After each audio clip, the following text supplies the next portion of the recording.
যুক্তরাষ্ট্রের president Donald Trump সোমবার ভারতীয় পণ্যের উপর শুল্ক উল্লেখযোগ্য হারে বাড়ানোর ঘোষণা দিয়েছেন। তিনি অভিযোগ করেছেন ভারত রাশিয়া থেকে অনেক তেল কিনে তা পুনরায় বিক্রি করে বড় মুনাফা করছে এবং এতে তাদের যুদ্ধের কারণে ইউক্রেনে মানুষের ক্ষতির কোনো ভয় নেই। তাই ট্রাম্প শুল্ক বাড়ানোর কথা বলেছেন। তবে কত শতাংশ শুল্ক বাড়ানো হবে বা কখন থেকে কার্যকর হবে তা নিয়ে তিনি কিছু জানাননি।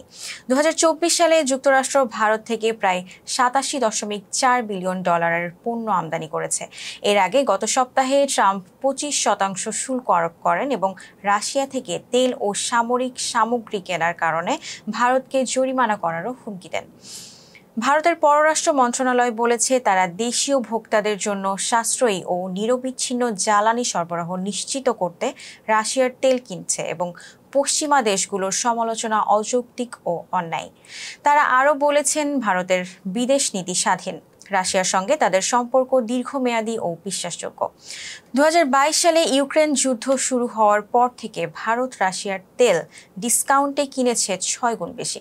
তবে যুক্তরাষ্ট্রের কর্মকর্তারা ভারতের এই অবস্থান নিয়ে উদ্বেগ প্রকাশ করেছেন। হোয়াইট হাউসের উপদেষ্টা স্টিফেন মিলার বলেছেন, রাশিয়ার তেল কেনায় ভারত এখন চীনের সমতুল্য, যা আশ্চর্যের বিষয়। ছিলাম জান্নাত ইলিয়া। ফেস দ্য পিপলের সাথে থাকার জন্য ধন্যবাদ।